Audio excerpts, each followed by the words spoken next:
আসসালামু আলাইকুম। জিডি করতে কি কি লাগে? থানায় যাবেন, জিডি করবেন। জিডি নোডে আপনার কি কি তথ্য দিতে হবে সেই বিষয়ে আজকে আলোচনা করব। যারা এই বিষয়ে জানেন তারা তো জানেনই, আর যারা জানেন না তাদের জন্য এই ভিডিওটা খুবই উপকার হবে। না জানা মানুষের মাঝে এই ভিডিওটা শেয়ার করে দিন, কারো না কারো উপকারে আসবে। এখন আমরা অনেক মানুষ আছি যারা বুঝি না, যারা থানায় এদিক ওদিক বিভিন্ন জায়গায় দৌড়াদৌড়ি করি। থানায় গেলে কিন্তু একটা জিডি আমরা লিখে যাই, মানে যে কোনো বিষয়ে একটা জিডি লিখি, তো এই জিডি নোটটা আমরা কি করি, পুলিশ অফিসারের কাছে দিই, মানে যার কাছে আমাদের দেওয়ার কথা তার কাছে আমরা দিই। দেওয়ার পরে সেই পুলিশ অফিসার জিডি নোটটা পড়লো, পড়ার পরে কি করলো, নোটটা আবার দিয়ে দিল। জিডি নোটটা আবার দিয়ে দিল যে আপনার জিডি নোটটা ঠিক নেই, আপনারা ঠিক করে নিয়ে আসেন। এখন আমি তো কোনো কিছু বুঝি না, তো কি করব, আবার সেই কম্পিউটার দোকানে চলে যাই। তো এই যে থানা থেকে বের হলাম, বের হওয়ার পরে কিন্তু আমার ভিতরে একটা অন্যরকম একটা চিন্তা ভাবনা কাজ করে যে আমি তো জিডিটা লিখে নিয়ে আসলাম, কম্পিউটার দোকানে 200 টাকা দিয়ে আসলাম, তো আমার জিডিটা কেন নিল না। তো এই যে পুলিশের প্রতি একটা খারাপ মন্তব্য তখনই কাজ করা শুরু করে। তো এখন কথা হলো, জিডি কিন্তু দুই দুই রকমের হয়। একটা হলো আপনার হারানো, মানে কোনো কিছু হারিয়ে গেল, সেই বিষয়ের ভিত্তির উপর একটা জিডি হয়। আর আরেকটা হলো কেউ আপনাকে হুমকি দিয়েছে বা কোনো একটা ঘটনা ঘটবে, এমন সম্ভাবনা থাকার উপর ভিত্তি করে কিন্তু আরেকটা জিডি হয়। তো এই দুই টাইপের জিডির মাধ্যমে কিন্তু সবকিছু পরিচালিত হয়। তো এখন আমি প্রথমে কথা বলবো হারানো বিষয়ে যে জিডি হয় সেটা নিয়ে কথা বলবো। ধরুন আপনার মোবাইল ফোন হারিয়ে গেছে। তো মোবাইল ফোন হারানোর পরে আপনি যখন জিডি করতে যাবেন, তখন যে কম্পিউটার দোকান থেকে আপনি জিডি করবেন, সেই কম্পিউটার দোকানে আপনার জিডি নোটের ভিতরে অবশ্যই আপনার মোবাইল ফোনের আইএমই নাম্বার, ফুল ডিটেলস সবকিছু দেবেন, কোন জায়গাতে হারিয়েছে সবকিছু এভরিথিং দিয়ে দিবেন। তারপরে ধরুন আপনার চেক হারিয়ে গেছে, তো আপনার চেকের যে পেজ নাম্বার বা চেকের যে ভলিউম নাম্বার, সেগুলো কিন্তু আপনার জিডি নোটে উল্লেখ করতে হবে। কোন জায়গা থেকে হারিয়ে গেছে সেটাও কিন্তু আপনার উল্লেখ করতে হবে, সময় তারিখ সবকিছু উল্লেখ করতে হবে। আপনার সার্টিফিকেট হারিয়ে গেছে, এখন আপনার সার্টিফিকেট হারিয়ে গেলে কি করবেন, আপনার যে রেজিস্ট্রেশন নাম্বার আছে, রোল নাম্বার আছে, কোন স্কুল থেকে দিয়েছেন পরীক্ষা, সবকিছু কিন্তু জিডি নোটে উল্লেখ করতে হবে।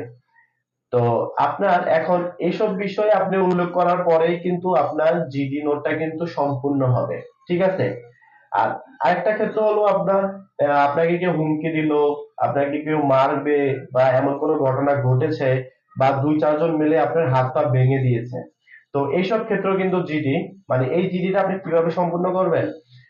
ধরুন অমুকের দোকানের সামনে আপনাকে 2-4 জন লোক মিলে মারলো। তো এখন আপনি এই ক্ষেত্রে কিন্তু আপনি জিডি করবেন। জিডি করবেন কিভাবে? ফার্স্টে কম্পিউটার দোকানে যাবেন। যাওয়ার পরে আপনি কম্পিউটার দোকানে আহ, যারা যারা আপনাকে মেরেছে, কোন জায়গায় মেরেছে, কার কার দোকানের সামনে মেরেছে, ওই জায়গাটা কোন ইউনিয়নে পড়েছে, কোন এলাকায় ভিত্তিক পড়েছে, সবকিছু সবকিছু কিন্তু আপনার জিডির ভিতরে উল্লেখ করতে হবে। ধরুন আপনার অমুক এলাকায় মেরেছে, এলাকার নাম দিবেন। ওই তারপরে অমুকের দোকানের সামনে মেরেছে, দোকানের নাম দিবেন, দোকানদারের নাম দিবেন। তো আপনি যদি 2-4 জন ওই, মানে যা ঘাতককারী যারা আপনাকে মেরেছে তাদের যদি চিনে থাকেন, তাদের বয়স বয়স দিবেন, নাম দিবেন, ঠিকানা দিবেন, সবকিছু কিন্তু জিডির ভিতরে উল্লেখ করতে হবে। আর যদি তাদের আপনি চিনেন না, তাহলে আপনি কি করবেন, সাক্ষী হিসাবে ওই দোকানদারকে নিতে পারেন, বা আশেপাশে যদি কেউ যদি সাক্ষী দিতে চায় তাহলে তাদের নামও দিতে পারেন, তাদের সাথে কথা বলে। তো অজ্ঞাতনামা একটা বয়স দিবেন, যারা আপনাকে মেরেছে তাদের একটা অজ্ঞাতনামা বয়স দিবেন। নাম নাম জানেন না তো অজ্ঞাত একটা নাম দিবেন, ঠিক আছে? তো এইসব বিষয় কিন্তু আপনার জিডিপিতে উল্লেখ করতে হবে। তো যখন আপনি এইসব বিষয় জিডিপিতে উল্লেখ করবেন, তাহলে কিন্তু আপনার জিডিটা সম্পূর্ণ হবে। আর এই জিডিটা সম্পূর্ণ হলেও কিন্তু পুলিশ অফিসার আপনি জিডিটা একবার আবার শুরু থেকে আবার শেষ অবধি পড়বে, পড়ার পরে কিন্তু পুলিশ অফিসার আপনার জিডিটা সম্পূর্ণ হয়েছে এগুলা এটার উপর ভিত্তি করে কিন্তু একটা তদন্ত করবে, ঠিক আছে? তো এখন কথা হলো, জিডি আপনার ঘরে বসে করা যায়, এটা কিন্তু অনেকে আমরা জানি, আবার অনেকে আমরা জানি না, ঠিক আছে? তো এখন আপনার কম্পিউটার দোকানে যাবেন, থানায় যাবেন, জিডি করবেন, 200 টাকা কম্পিউটার দোকানে দিতে হবে, বা খুশি হয়ে আরো বেশিও চাইতে পারে, বা আপনার জিডিটা যদি আরো সুন্দর করে গোছা লিখতে দেয় তাও কিন্তু আপনার কাছে আরো 20 টাকাও চাইতে পারে, ঠিক আছে? তো আপনি মোবাইল ফোনেও কিন্তু আপনি প্রিন্টের মাধ্যমে জিডি লিখে বের করতে পারেন, বা কম্পিউটারের মাধ্যমে আপনি জিডি লিখে বের করতে পারেন। বা অনলাইনের মাধ্যমে কিন্তু আপনি জিডি করতে পারেন। তাহলে কিন্তু আপনার থানায় যেতে হয় না। ঠিক আছে? একবার সোজা কথা।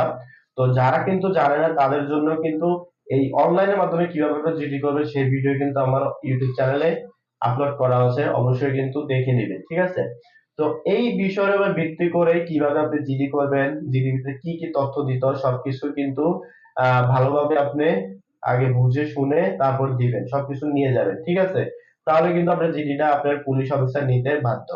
আর জিডি করতে প্রথমত কোনো টাকা লাগে না, দৌড়াদৌড়ি তেমন করতে হয় না। যারা বুঝেন না তাদের জন্য মানে এটা পাহাড় সমান একটা বোঝা। তো এখন আপনার পরিচিত যদি ভালো কোনো মানে সবকিছু বুঝে এমন লোককেও আপনি নিয়ে যেতে পারেন থানায়, তার মাধ্যমে আপনি উপকৃত হতে পারেন। তো এইসব না জানা বিষয় জানার জন্য কিন্তু ভিডিওটা আমি আপনার জন্য তৈরি করেছি। অবশ্যই আমার ভিডিওটা আপনাদের জন্য উপকারে আসবে। যারা জানেন না তাদের ভিতরে এই ভিডিওটা শেয়ার করে দিন। আপনার এই একটা শেয়ারের জন্য কারো না কারো উপকারে অবশ্যই আসবে। তো ভিডিওটা ভালো লাগলে অবশ্যই একটা লাইক করবেন, কমেন্ট করবেন আর আমার চ্যানেলে সাবস্ক্রাইব করতে ভুলবেন না। তো আল্লাহ হাফেজ।